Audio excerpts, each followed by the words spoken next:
Well, good evening. Welcome to back to school night of what must be the strangest start of a school year that I imagine any of you have experienced. It certainly is for me. My name is David, for those of you who don't know me. By way of introduction, I grew up in this area in San Jose. I attended high school at Bellarmine, a Jesuit high school in town there. When I graduated from Bellarmine, I went off to Annapolis to study engineering at the United States Naval Academy, and then became commissioned in the United States Marine Corps. I served in Southeast Asia and did a combat tour in Iraq before leaving the Marine Corps in 2007.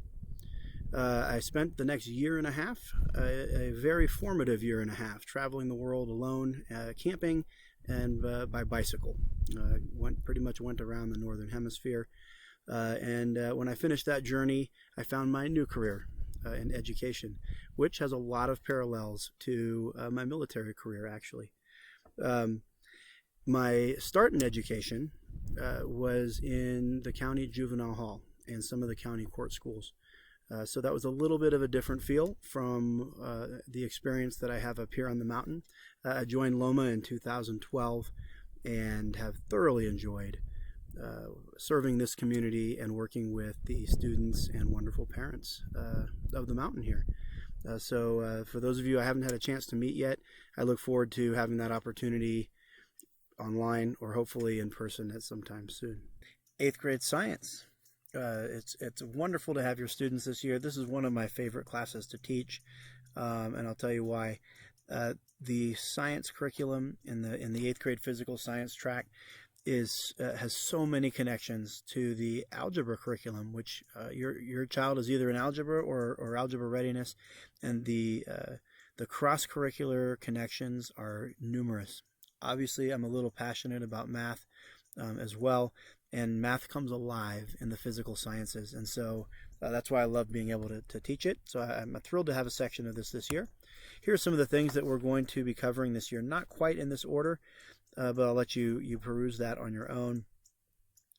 This year we are likely to have to curtail how deep we go into some of these topics, namely due to the distance learning format and the shortened amount of instructional time that I have and the format itself, right? So we will probably be a little light in chemistry, knowing that they're going to get a full chemistry course in high school. We're going to be heavy on forces in motion and simple machines and energy. That's really where we're going to focus a lot of our time this year. But we're starting out with the universe, which is always fun, and hopefully they're off to a good start. Why this course?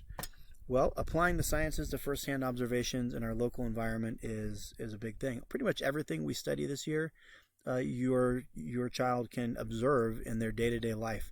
Whether it's about mechanical advantage of simple machines, or we just learned about the moon phases and how the seasons work and how the tides work. These are all things that they interact with on a day-to-day basis. So it's a very practical class. We want to integrate some basic scientific ideas and concepts to be very comfortable using a very systematic process called the scientific method. We want our students to leave here being able to think systematically, to be able to support arguments, and to design and follow experiments that have scientific merit. And let's see. And the last point here, to integrate content from math and science classes. I already talked on that for a moment, and that's an exciting area for me. Okay, these are the things I'd like to discuss. Your child already has the class textbook. The physical science textbook is the current board-approved curriculum that we are following. You'll find that I do use the textbook and refer them to it and assign them some reading out of the textbook occasionally. The one thing is we don't follow it in order. So there's a reason I save energy, forces, and motion to the end of the year, and that is because their algebra class will be working with quadratic equations by that point, and that allows us to connect what we learn about objects in free fall to quadratic equations, and we're going to do a project with that towards the end of the year. You can generally expect that this class will assign homework usually 4, sometimes 5 times a week. Homework, of course, is kind of blended with classwork at this point. Projects, we have one coming up. Your child will be doing a presentation on either a planet or another celestial body, and those will be PowerPoint live presentations with a partner. Assessments are few and far between, and when we do them, they're pretty traditional. It'll be on 2 chapters of the textbook. You can review them ahead of time, and multiple choice type, fill in the blank type things. And then expectations of 8th graders. Well, as I'm sure you're keenly aware, your child is less than a year away from high school, which I'm sure is amazing to you, as it is to me. So that means we have a short clock, a short amount of time to prepare your child for the rigors of high school. A lot of people describe that as being hit with a fire hose of different classes that are all rigorous and lots of assignments and things to keep track of. And so this is the year where it's our last chance really to really prepare them for that experience before they get there. So we are looking for independence from our 8th graders. We're looking for your child to interact directly with the teacher in almost all cases. We're looking for them to be able to manage their own schoolwork and their student practices and organizational skills for the most part on their own. That being said, they're not in high school yet, and we all know that high school doesn't always go smoothly either. So by all means, feel free to reach out and communicate with me directly, but I would encourage you to have your student do so themselves directly and maybe circle around kind of behind with me, just so we can give them that very important experience and confidence before they go to high school. A few administrative notes. Let's talk about grading. I've already gotten a lot of questions about Google Classroom versus PowerSchool. It's a little bit of it's a lot of work on this end, let me tell you, to juggle multiple platforms. But as you are aware, you can find out your student's grade and attendance in PowerSchool. But the platform that teachers are using to deliver assignments and instruction and then collect assignments and provide feedback is all in Google Classroom. And so what I want you to know is that PowerSchool is your child's grade. Okay, that reflects their current grade for everything that has been graded.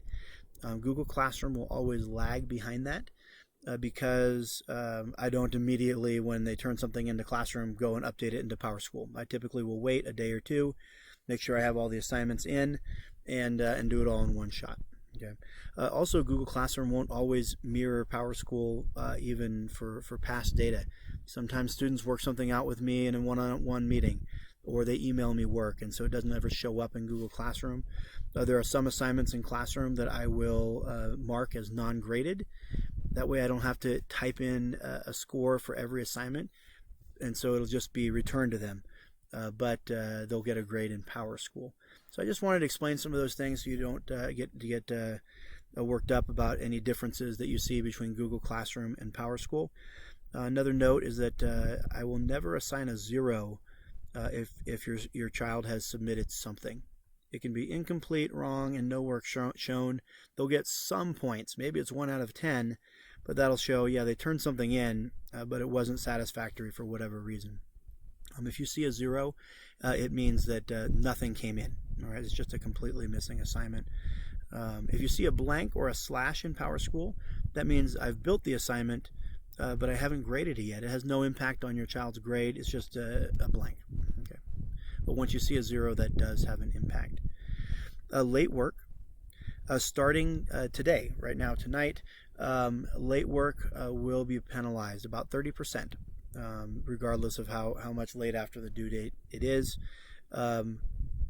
That is a change from the first part of the year. So any assignment that was due up until today is considered excused late. So there's no penalty for those. We dealt with a lot this year. Just starting with distance learning, right, and the chaos of that, the weird schedules and everything. But then, of course, dealing with fires and smoke and evacuations and power outages. Every assignment up until this point, no excuse needed. It's penalty free, and your child can turn it in anytime all quarter, and I'll take it. But starting today, it needs to be turned in the day it's assigned, or they'll be assessed a penalty.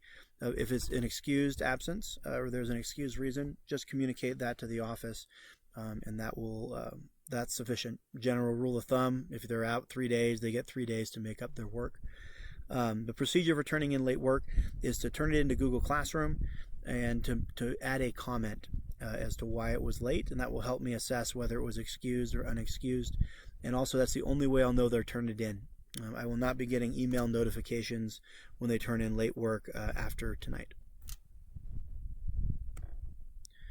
All right, and if you have any questions, I'm very happy to tackle those. I've already interacted with a lot of you via email. Some of you have contacted me directly via your kids' Google Classroom, and we've had some Zoom meetings.